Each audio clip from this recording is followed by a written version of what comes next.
Du nouveau dans le dossier de la sécurité autour du hangar à bananes. Ce vendredi, la mairie a annoncé avoir pris plusieurs mesures de sécurisation. De leur côté, les commerçants du hangar se mobilisent également. Jean-Michel Laga.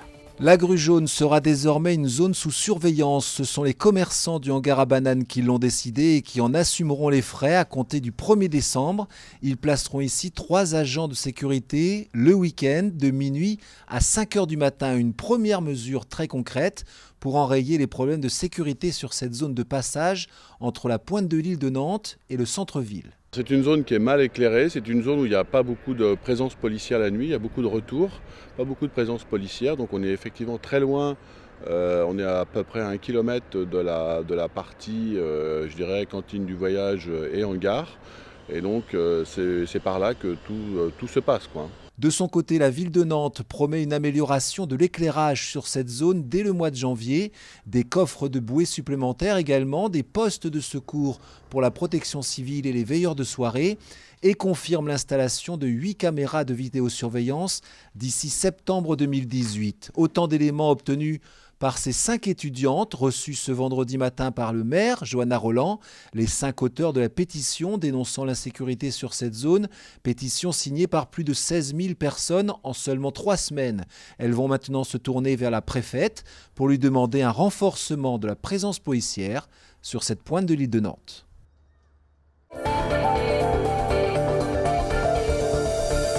C'est certainement le déplacement le plus périlleux pour le FC Nantes cette saison. Les Canaries seront au Parc des Princes samedi pour affronter le PSG, invaincu cette saison.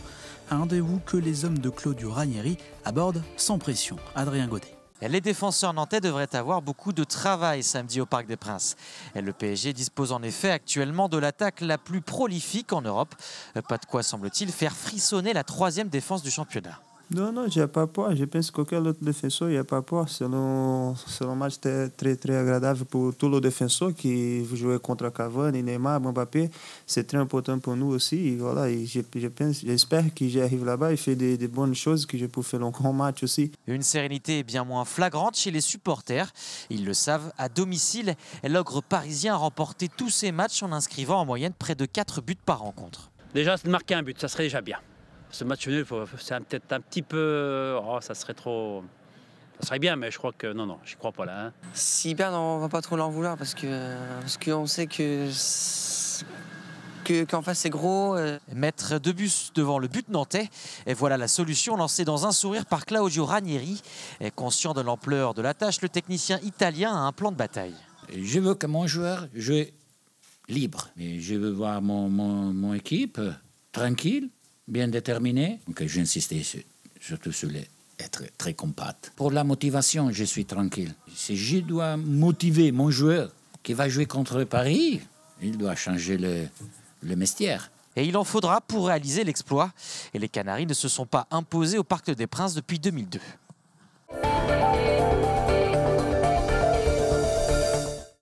Le skipper nantais Armel Tripon est arrivé ce matin à Salvador de Bahia au Brésil. En compagnie de son coéquipier Vincent Barneau, il termine 3e de la Transat Jacques Vabre en catégorie multi-50. Les deux hommes auront mis 11 jours et un peu moins de 20 heures à parcourir les 4700 milles entre Le Havre et le Brésil. On s'est tenu à notre stratégie et puis voilà, après on a navigué plutôt proprement.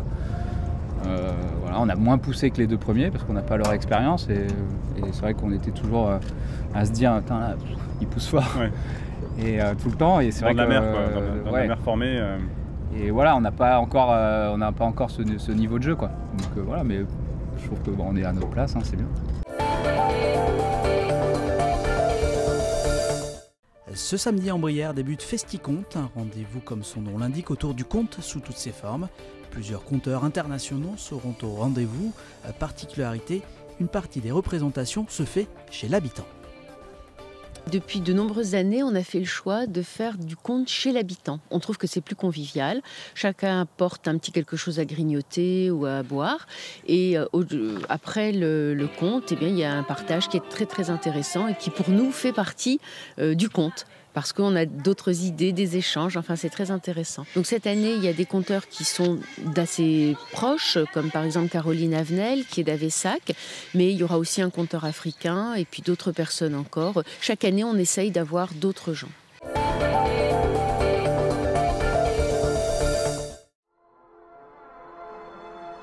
Vous souhaitez assister au festival La Nuit de l'Erdre? Ne ratez pas la mise en vente des premiers billets. Ce sera ce samedi dès 7h30 à la Maison de la Presse et 8h sur le site web du festival. Il s'agira uniquement des passes 3 jours. L'événement musical organisé à Nort-sur-Erdre s'est rallongé pour cette 20e édition. Il aura lieu du 29 juin au 1er juillet. La programmation n'est pas encore connue. Les passes se vendront à 80 €. Control what you are. If only that could be a change for the last day. I remember who you are. If only that could be a change. Become a king, become yourself, become the one. Face your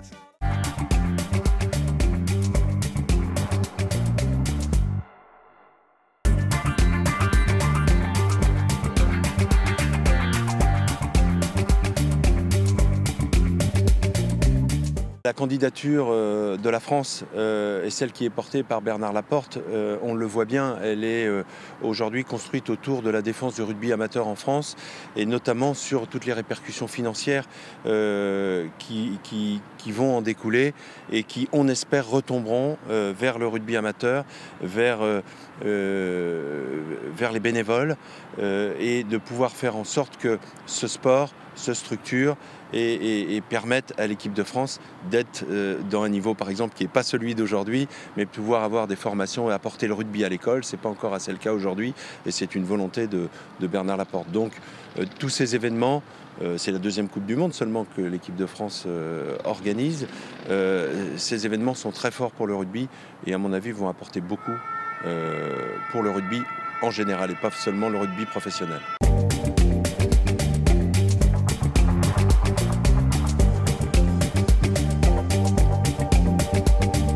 Dans les instances du rugby au niveau national, ces 6 ans vont permettre de mettre pas mal de choses en place. Nantes accueille évidemment des matchs, puisque Nantes fait partie des 9 stades, 9 villes qui ont été retenues et villes qui vont participer à cette organisation. Donc évidemment pour le stade nantais, on aura nos structures qui vont pouvoir être utilisées par des équipes qui vont probablement jouer des matchs à Nantes. Et on sera à leur disposition. Les infrastructures appartiennent aujourd'hui à Nantes Métropole, à la ville de Nantes. Donc on va travailler avec la direction des sports de Nantes et Ali Rebou, l'adjoint, pour essayer de faire en sorte, nous, de pouvoir proposer des événements sur le stade nantais.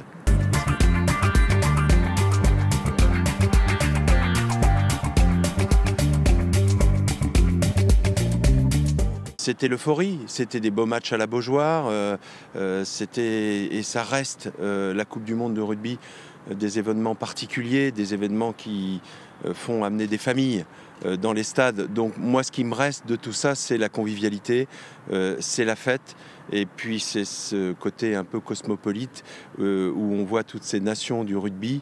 Il y a 20 équipes qui vont venir en 2023 d'un peu partout dans le monde. Et moi, je garde ces images de toutes ces couleurs et de toutes ces origines différentes qui viennent autour pas du prétexte, c'est le rugby, mais en tout cas passer des moments de convivialité.